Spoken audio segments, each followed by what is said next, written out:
Mais sur le cas de la vacance, je crois que la résolution ou la décision du TAS c'est suffisamment claire, non? Elle indique qu'elle n'a pas compétence pour connaître de cette vacance à la présidence de la République et qu'il faudrait passer par l'Assemblée générale de la Fédération camerounaise de football. Oui. C'est suffisamment clair, non? Vous voyez-vous, au moins vous avez lu. D'ailleurs, je peux laisser la décision Pantin, je ne m'en occupe même pas. Puisque le cas Pantin est réglé dans celle de M. Guibaye, on y reviendra. Mais je peux vous dire, concernant la vacance, mais on a encore gagné.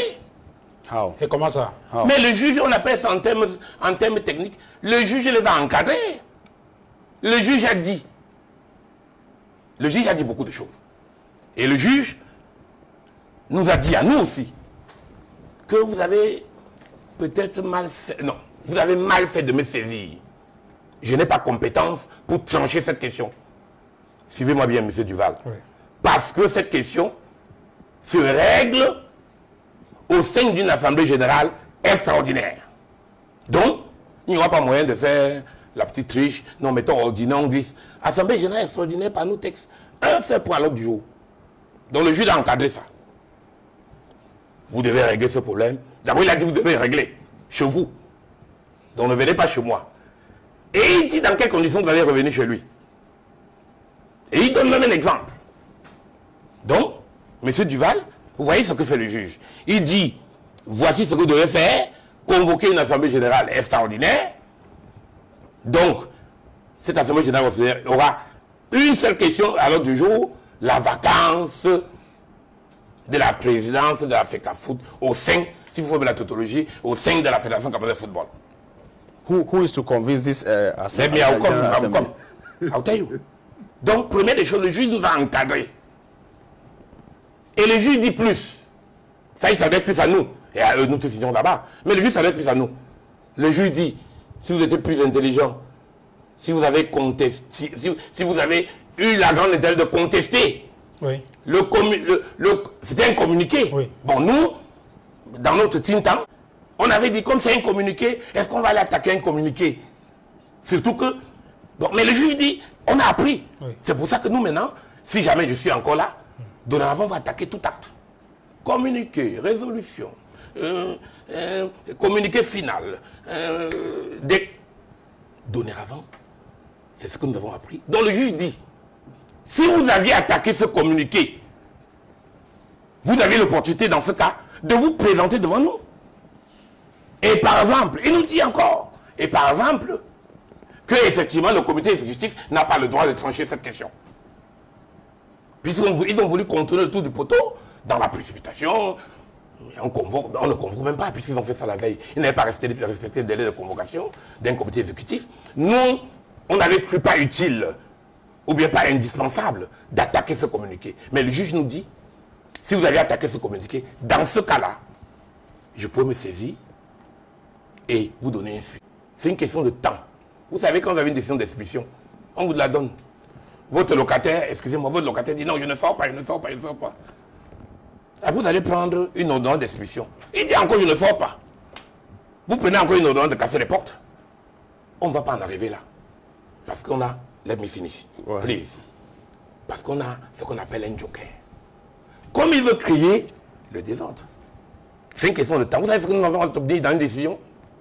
Nous avons de manière évidente obtenu la nullité des championnats 2021, 2022 et 2022, 2023. Le conflit Bakassi, le Cameroun était muni d'une décision, non? Ils aiment chanter lors des campagnes, ils viennent là, oh je soutiens Pobia, je soutiens Pobia. Ils ne trichent pas ce que Pobia fait. Le Cameroun a gagné à Bakassi, non?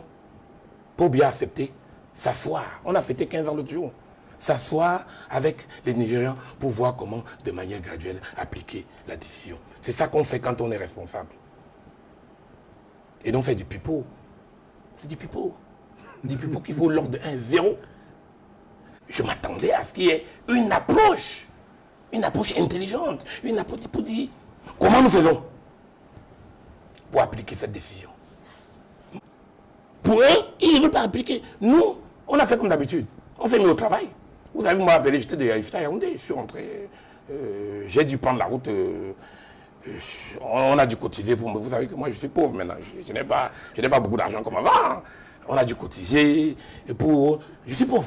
J'ai mis beaucoup d'argent de football, c'est parti. 5 milliards. Mon époux se plaint. Bon, c'est pas grave. Dieu va encore donner. Et quand même... Ces décisions seront appliquées ou seront applicables ou seront appliquées sans la force.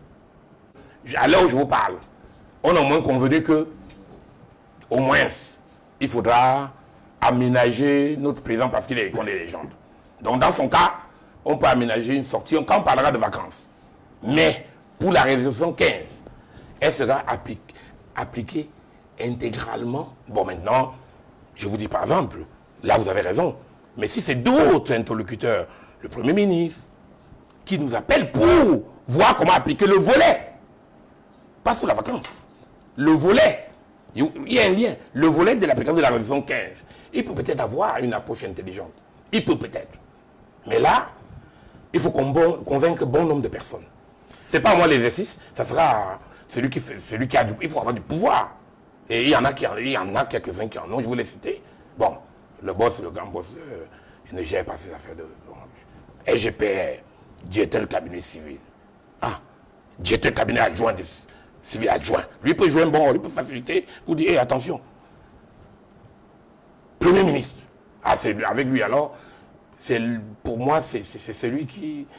Dans ce domaine-ci, en passant les deux premiers ministres, même Yann Philémon, son exemple, le premier Yann Philémon, ils avaient cette approche. Donc, pour la résolution 15, on peut avoir comment aménager pour ne pas les susciter, Victor United, ça c'est un détail. Mais pour la vacance, ça sera trop corsé. Alors, je continue à insister de dire, il y a 17 résolutions qui ont été annulées. En passant, il faut que je le dise rapidement, il faut que je le précise rapidement. La notion de vacances, c'était un moyen pour nous. C'était un moyen pour nous d'annuler. C'était un moyen pour nous d'annuler ces 17 résolutions. On avait deux moyens. Premier moyen, dire que celui qui a convoqué l'Assemblée générale n'avait pas qualité. Deuxième moyen, démontrer au-delà de tout raisonnable que là, les règles ont été bafouées de A à Z quant à ce qui concerne la manière, la régularité de la convocation de cette Assemblée générale. Oui, elle peut être convoquée dans les délais. Dans les délais. Apparemment, j'ai appris qu'ils réfléchissent comment convoquer à gare ou à convoquer. Mais vous croyez qu'on convoque comme ça? Vous croyez qu'on convoque, on se lève, on dit on convoque? Il y a la méthodologie, il y a les textes. Nous, notre rôle, c'est veiller. Bon, c'est pas ça le problème de fond. Nous, parce que c'est une interprétation qui est donnée justement. Non, pas une interprétation, on ne donne pas, on n'interprète pas, on applique. C'est-à-dire que c'est des choses qui sont dites pour faire plaisir aux fous du roi, au pluriel. Ils sont nombreux les fous du roi. C'est tout. C'est-à-dire que pour les... Oui. On dit quoi? Pour les contenter. On dit, ah, laissez, on peut faire ceci. Mais ça, c'est ce que moi j'appelle, le premier ministre Jacques Parizeau disait, c'est du cocorico. Vous savez, quand le corps se réveille, il dit cocorico. En passant, vous avez dit tout à l'heure quelque chose que je vais rectifier. La Ligue de football professionnel n'a jamais été dissoute.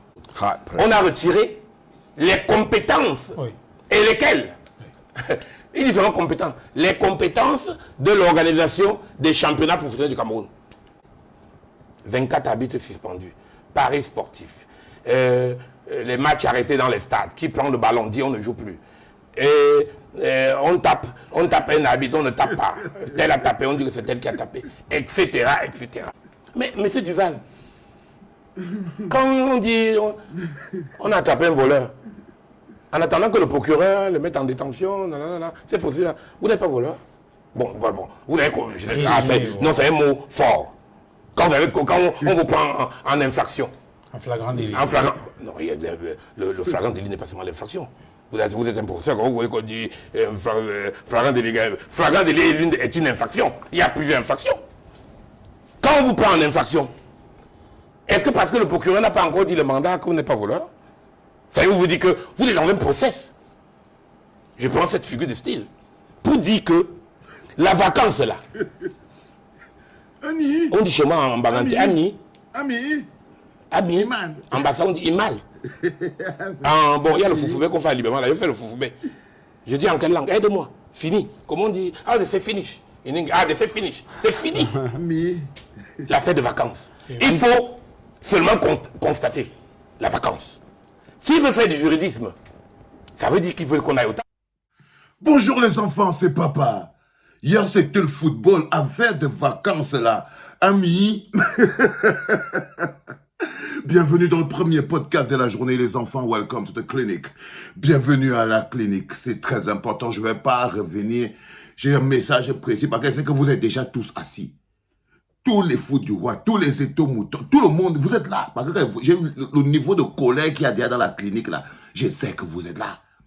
Le niveau de bruit qu'il y a déjà au niveau de la clinique, je sais que vous êtes là. Je voulais dire d'abord à tous les pentecôtistes. Première chose que je veux dire à tous les pentecôtistes. Ok? Surtout les pentecôtistes qui ont organisé la marche. Le docteur Dadis Camara, le patron de l'église, dit que vous partez enlever son nom dans vos histoires. Vos histoires de marche, le docteur Dadis dit qu'il ne veut pas. Il ne veut pas. Vous avez vu le communiqué. Vous avez vu le communiqué. Il a dit que vous les pentecôtistes, il a baissé un peu le niveau de rage. Si vous ne traduisez pas ce que le docteur Dadis essaye de vous dire, ce que Tho essaye de vous dire en vous disant enlevez son nom sur votre marche, c'est qu'il comprend que vous lui portez déjà, vous lui posez déjà des problèmes. Vous vous êtes abattu sur les pages Facebook à écrire des gros mots, on a tout screenshoté. Oui, on a mis à son actif. Aujourd'hui, il y a un dossier au TAS, qui est un dossier des réseaux sociaux, où on démontre comment c'est que le docteur Dadis Camara a monté une équipe de cyber-miliciens pour museler les gens et pour détruire les pages de communication, empêcher le peuple camerounais de parler. Vous allez aller voir ça, quand ça va venir se poser, vous allez voir. Lui, il sait, il est déjà au courant. Donc, parfois, vous faites des choses et vous ne comprenez pas. Par exemple, ce dossier, il est déjà posé. Le dossier où... et pourtant, lui dit qu'il n'est pas au courant, hein, qu'il ne vous connaît pas. Il a dit qu'il ne vous connaît pas. Les communicateurs, les gens qui prennent les paroles. C'est-à-dire qu'un jour, tu te lèves, tu entends... Choupo-Moting a dit que Samuel Eto'o est le joueur le plus important de la planète. José Seblat a dit que Samuel Eto'o, c'est ceci. Vous croyez que c'est seulement le Japap? Vous vous levez le matin, vous prenez quelqu'un qui ne connaît rien de Samuel Eto'o, vous partez que Japap News, Pirlo a dit que Samuel Eto'o, c'est le patron. C'est-à-dire que le gars qu'il a atteint un niveau, et ils font ça pour vendre les pages. Et ils font ça pour avoir des abonnés. Quand je vous dis que chacun se sert du nom de Samuel Eto'o en fonction de ce qu'il veut. Mais ce n'est pas pour lui-même en lui-même. Et je l'ai dit. Là, par exemple, donc, il s'est rendu compte qu'il y a aussi cet autre dossier-là qui va arriver et qui vous concerne, vous, parce que vous avez pris les noms des gens. Vous avez pris les noms des gens et vous avez mis des paroles dans leur bouche. Des noms qu'ils n'ont pas dites. Là, il va se retrouver dans cette situation. Mais ça, c'est pas le plus important. Le plus important, c'est la marche. Donc, ça même me charge de vous dire qu'il ne vous a pas envoyé organiser une quelconque marche pour lui. Il a déjà suffisamment de problèmes comme ça. Et vous voyez même les gars qui organisent la marche.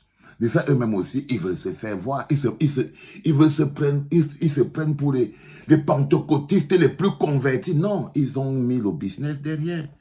Ils ont eux-mêmes leur petit 1 franc derrière. Donc, il faut qu'ils démontrent à Eto'o. Et c'est la rage qui s'abat sur la clinique, qu'il espère vendre à Eto'o comme étant l'amour qu'il a pour lui.